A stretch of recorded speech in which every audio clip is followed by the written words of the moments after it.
भारत ने पिछले 3 हफ्तों में कोविड-19 मामलों में अभूतपूर्व वृद्धि देखी है। कुछ राज्यों में 50,000 से अधिक दैनिक कोरोना वायरस संक्रमण की रिपोर्ट है। केंद्रीय स्वास्थ्य मंत्रालय ने मंगलवार को एक प्रेस ब्रीफिंग में कहा कि जो राज्य अब तक सबसे अधिक संख्या में कोविड-19 मामलों की रिपोर्टिंग कर रहे थे, उन्होंने फिसलने वाली वक्र दिखाना शुरू कर दिया है और कुछ मामलों में कोरोना वायरस लहरें पठार का संकेत दे रही हैं।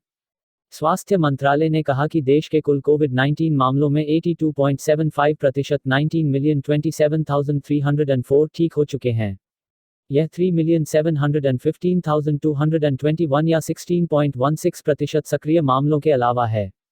भारत में पिछले कुछ दिनों में मामलों में गिरावट देखी जा रही है। स्वास्थ्य मंत्रालय ने कहा कि देश में 7 मई को 414,188 मामले देखे गए, जबकि 9 मई को 403,738 मामले सामने आए।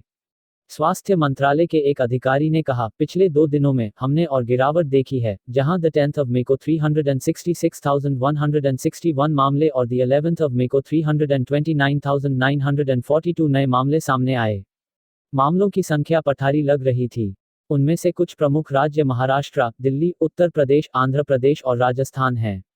स्वास्थ्य मंत्रालय ने कहा कि केंद्र उन राज्यों की भी निगरानी कर रहा है जहां मामलों की संख्या बढ़ रही है।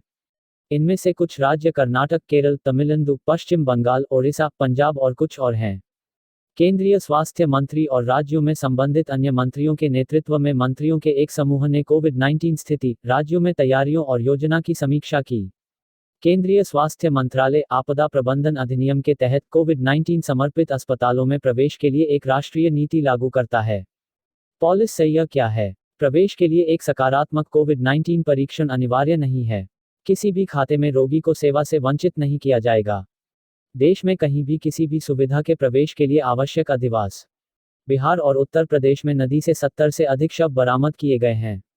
स्थानीय रिपोर्टों में दावा किया गया है कि 100 से अधिक शवों को नदी में फेंक दिया गया है। गंगा नदी के पानी से कोविड के फैलने पर शवों की खोज से दहशत फैल गई है। क्या नदियां कोविड फैला सकती हैं? इस सवाल में 2 अन्य महत्वपूर्ण सवालों के जवाब शामिल हैं। क्या कोविड एक शव से फैलता है? क्या कोविड पानी से फैलता है? स्पष्टता का अभाव है कि क्या एक मृत शरीर कोविड के लिए संक्रामक है। कई विशेषज्ञों ने कोविड के जोखिम वाले शव की संभावना को खारिज कर दिया। हालांकि अधिकारियों के पास कोविड मामलों के लिए बॉडी डिस्पोजल प्रोटोकॉल जारी है। भारत में स्वास्थ्य एजेंसियों ने कोविड के सामने लोगों के शवों के रखरखाव में अत्यधिक सावधानी बरती है। केंद्रीय स्वास्थ्य मंत्रालय और अखिल भारतीय आयुर्विज्ञान संस्थान एम्स द्वारा जारी दिशानिर्देश बताते हैं कि शवों को संभालने में कोरोना वायरस संक्रमण की संभावना है। वे मास्क और आईवीआर, हाथ सैनिटेशन सहित व्यक्तिगत सुरक्षा उपकरण पीपीई का उपयोग करते हैं और मृत शरीर वाले बैग का भी कीटाणु शोधन करते हैं। यूके में इस साल 22 अप्रैल को अपडेट किए गए संदिग्ध या पुष्टि किए गए कोरोना वायरस कोविड-19 के साथ मृतक की देखभाल के लिए मार्गदर्शन, स्वास्थ्य कार्यकर्ताओं, नगरपालिका पेशेवरों और परिवार के सदस्यों या रिश्तेदारों सहित संचालकों के विभिन्न समूह के लिए अधिक विस्तृत प्रोटोकॉल प्रदान करते हैं। यह सुनिश्चित करने के लिए अपने उद्देश्य को दोतरफा घोषित करता है। मृतकों के साथ संवेदनशीलता, सम्मान और सम्मान के साथ व्यवहार किया जाता है, जो कि मृतक के मामले में नहीं हुआ था, जिनके शरीर बिहार और उत्तर प्रदेश में गंगा में तैरते पाए गए थे।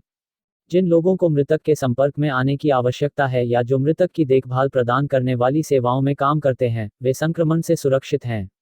अमेरिका में, हालांकि, प्रोटोकॉल थोड़ा अलग है। यह कोविड से होने वाली मौतों के मामलों में अत्यधिक संक्रामक इबोला से एक अंतर बनाता है। US centre for disease control and prevention का कहना है, अब हम जो जानते हैं उसके आधार पर यह माना जाता है कि मृत शरीर से कोविड मिलने का बहुत कम जोखिम है। हालांकि, सीडीसी की भी चेतावनी है, परिवार के सदस्य शव को देख सकते हैं, लेकिन शरीर को देखने वाले अन्य व्यक्तियों से कम 1 मीटर की दूरी पर खड़ा होना चाहिए। उन्हें सावधानी बरतते हुए शरीर को नहीं छूना चाहिए। सीडीसी दस्ताने, गाउन, पानी और साबुन या पतला क्लोरीन समाधान, मास्क, काले चश्मे या फेस कवर किसी भी शरीर के तरल पदार्थ के छिड़काव से बचाने के लिए के उपयोग की सलाह देता है। यह हमें दूसरे प्रश्न पर ले जाता है, क्या कोविड पानी से फैलता है? स्वास्थ्य विशेषज्ञों और एजेंसियों के अनुसार SARS-CoV-2 कोरोनावायरस जो कोविड का कारण बनता है, मुख्य रूप से खांसी, छींक, भाषण या श्वास के दौरान एक संक्रमित व्यक्ति द्वारा उत्पादित श्वसन बूंदों के माध्यम से फैलता है। कुछ बूंदें बहुत छोटी हैं, जिन्हें एरोसोल कहा जाता है, और वे 2 मीटर से अधिक दूरी पर हवाई हो सकते हैं। इसका मतलब है कि संक्रमित व्यक्ति द्वारा जारी पानी में कोरोनावायरस सुरक्षित रहता है। कुछ अध्ययनों से संक्रमित व्यक्तियों के गंभीर मामलों में कोरोनावायरस के प्रमाण मिले हैं। हालांकि यह निश्चित नहीं है कि संक्रमित मल पदार्थ स्वस्थ व्यक्ति को संक्रमित कर सकता है या नहीं, लेकिन शरीर के तरल पदार्थ कोरोना वायरस को संचारित कर सकते हैं। हालांकि यह सुझाव देने के लिए कोई सबूत नहीं है कि बहता पानी या यहां तक एक स्विमिंग पूल SARS-CoV-2 के लिए संचरण का मार्ग हो सकता है। निकट संपर्क में हवा कोविड संचरण का एकमात्र सिद्ध मार्ग बनी हुई है। हालांकि कुछ अध्ययनों में SARS-CoV-2 को नदी और अपशिष्ट जल में पाया गया है, लेकिन अप्रमाणित संचारण के साथ। मिथबस्टर्स सीरीज में WHO कहता है, कोविड वायरस तैरते समय पानी के माध्यम से नहीं फैलता है। हालांकि वायरस लोगों के बीच फैलता है जब किसी व्यक्ति का किसी संक्रमित व्यक्ति के साथ निकट संपर्क होता है। अब हम मूल प्रश्न पर वापस जाते हैं, क्या नदी में शवों को डंप करने से कोविड फैल सकता है? कोविड संचरण की संभावना पर्याप्त नहीं है या केवल इस बारे में पर्याप्त शोध के अभाव में एक सैद्धांतिक संभावना है कि क्या जलीय जीवन एक प्रजाति से दूसरे प्रजाति में कोरोना वायरस को प्रसारित कर सकता है? फिर भी शवों को संक्रामक माना जाता है और इनमें बड़ी संख्या में बैक्टीरिया और वायरस होते हैं जो केवल इस मामले में गंगा में प्रदूषण के स्तर को बढ़ाते हैं। तैरते हुए शवों के सीधे संपर्क में आने वालों के लिए स्वास्थ्य पर अन्य प्रतिकूल प्रभाव पड़ सकते हैं। हालांकि गंगा में शवों की खोज मौत की गरिमा को अस्वीकार करने और व्यवस्था की उदासीनता की कहानी है, जिसे मृतकों ने भी रखने के लिए वोट दिया था।